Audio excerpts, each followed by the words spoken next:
Hero Alam ভাই আমজনতা দলের সদস্য হয়েছেন।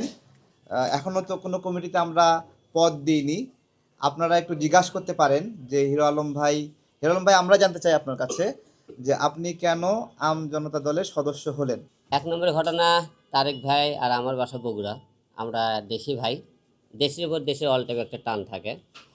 ২ নম্বরে মনে করেন, নামটা যেহেতু আপনারা শুনেছেন আমজনতার দল, আমরা সবাই বেশিরভাগই আমাকে রংপুরের উত্তরবঙ্গের লোক বেশিরভাগই আপনার মফিজ বলে আর কি বলে, আমজনতা বলে। আমরা এই আমজনতার মধ্যে থাকতে চাই, জনতার মাঝে থাকতে চাই, সে সব কিছু মিলে।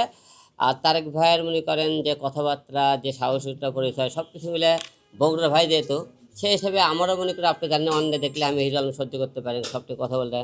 এই জন্য তারেক ভাইয়ের সাথে সব কিছু মিলে ভালো লেগেছে বলেই আমজনতা দলে তারেক ভাইয়ের সাথে যোগ দিয়েছি। আমরা সেই বিষয়ে কথা বলবো আজকে। হিরো আলম ভাই বগুড়া 4 আসনে নির্বাচন করার উদ্দেশ্যে আমাদের কাছে মনোনয়নের জন্য আবেদন করেন। আমি একটু আবেদন ফর্মটা সবাইকে দেখাই। এই যে আবেদন ফর্মটা একটু দেখবেন, ঠিক আছে?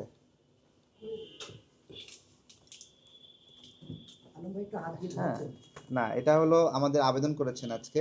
যেহেতু খুব অল্প সময়, সেহেতু সবগুলো ঘটনা একটা প্ল্যাটফর্মে একসাথে দেখাতে হচ্ছে।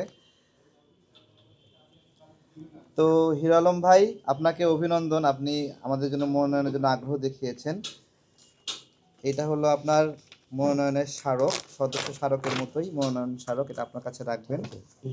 আর আমরা এই মনোনয়নের বিষয়ে আমাদের প্রাথমিকভাবে সভাপতি, সাধারণ সম্পাদক সহ আমরা বসেছিলাম। তো তখন অনুমোদনের পরে আমাদের দলের ভিতরে আমাদের সহযোদ্ধাদের মধ্যে আমাদের কয়েকজন সহযোদ্ধা আপত্তি জানান যে হিরো আলম ভাই আমাদের সংগঠনে আপনার মানে থাকা উচিত না। তো এই বিষয়ে আমরা একটা ছোট এই সময়ের মধ্যে একটা ভোটও করেছিলাম। তো আমাদের সহযোদ্ধাদের মধ্যে সম্ভবত সেখানে 15 জন ছিল, না 17 জন ছিল। আচ্ছা, 17 জনের মধ্যে 11 জন, প্রথমে 9 জন, পরবর্তীতে 2 জন যুক্ত হয়ে আরও 11 জন এই বিষয়ে সমর্থন জানায়। তো পরবর্তীতে আবারও আমাদের সভাপতি কর্নেল অবসরপ্রাপ্ত মিয়া মসুজ্জামান সাহেবকে আমরা এই বিষয়টি অবগত করি। তো এইটা একটা বিষয় রয়েছে যে হিরো আলম ভাই অনেক ফানি ভিডিও করেন, হাস্যকর নাটক করেন, অথবা একটু ভিন্ন সুরে গান গান। তো সেই বিষয়গুলো আমাদের মধ্যে আলোচিত হচ্ছিল। সব কিছু মিলিয়ে আমরা এর আগে ঢাকাতে আরাফাত সাহেবের সঙ্গে আপনি নির্বাচন করেছিলেন। সেই সময় আমরা হিরো আলম ভাইকে আমরা মারধরের ঘটনা, হেনস্থার ঘটনা আমরা দেখেছিলাম।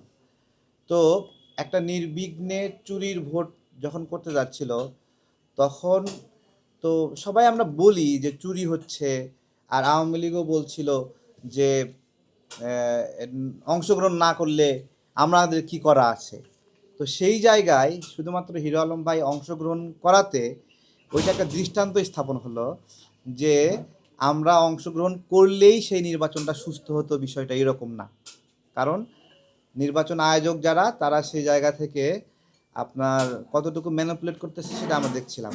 সুতরাং সে জায়গায় হিরো আলম ভাই হয়ে ওঠে ভোট চুরি হচ্ছে কি না সেই বিষয়ে একটা মানদণ্ড এবং আদর্শ, যে তিনি চোখে আঙ্গুল দিয়ে দেখিয়ে দেন ভোট চুরি হচ্ছে। আমরা মনে করি বগুড়া 4 আসনে উনি নির্বাচন করছেন, আমরা আশা করি এর আগে যেই রকমভাবে উনি হেনস্থার শিকার হয়েছিলেন, হামলার শিকার হয়েছিলেন, এইবার বগুড়াতে সুষ্ঠু নির্বাচন হচ্ছে কিনা বা সারা দেশে সুষ্ঠু নির্বাচন হচ্ছে কিনা, হিরো আলম ভাই আবারও আক্রান্ত হচ্ছেন কিনা, সেটা একটা আবারও মানদণ্ডে রূপান্তরিত হবে। তো সেখানে যারা অপরাপর প্রতিদ্বন্দ্বী আছেন, আমাদের পক্ষ থেকে আহ্বান থাকবে যে আপনারা তাকে একজন প্রতিদ্বন্দ্বী হিসেবে নেবেন। প্রতিদ্বন্দ্বী তো থাকবেই। আমরা যদি এরকম আশা করি যে কোনো প্রতিদ্বন্দ্বিতা ছাড়া খুব আরামে আটার ভিতর থেকে চুল বের করলে যেরকম আটা বুঝতে পারে না, সেরকমভাবে মানে জয়ী হয়ে এসে সংসদে বসবেন, সেটা তো প্রত্যাশা করা ঠিক না।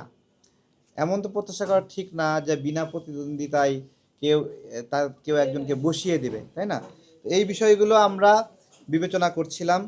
আর অনেক হাসি তামাশা হবে আমরা জানি, ট্রোল হবে আমরা জানি। আসলে আমরা আমজনতা দল গঠনের প্রক্রিয়া থেকে নিবন্ধনের প্রক্রিয়ায় বাধাপ্রাপ্ত হইলাম। এরপরে যখনই বিভিন্ন বিষয় আসে, আমাদের জায়গা থেকে লজিক্যালি আমরা সেই জায়গায় প্রোটেস্ট করাতে আমাদেরকে অনেকে হেনস্থা করে, হয়রানি করে। তো আমরা তারপরেও এই ঝুঁকিটা নিয়েছি যে হিরো আলম ভাইয়ের বিষয়ে, যেহেতু আমাদের সংগঠনের ভিতরেই বিরোধিতা আছে কিছু, সেহেতু সমাজের পক্ষ থেকেও একটা বাধা আসবে, বিরোধিতা আসবে, হাস্যরস করবে। তো আমরা এই বিষয়টা দেখতে চাই। ঠিক আছে, আমরা পুরাটা ফ্লোর হিরো আলম ভাইয়ের হাতে ছেড়ে দিব। তার আগে আমাদের দলীয় প্রত্যয়ন, মনোনয়নের চূড়ান্ত প্রত্যয়ন, সেটা আমরা একটু সাংবাদিক ভাইদের উদ্দেশ্যে দেখাতে চাই এবং ভাইয়ের হাতে তুলে দিতে চাই।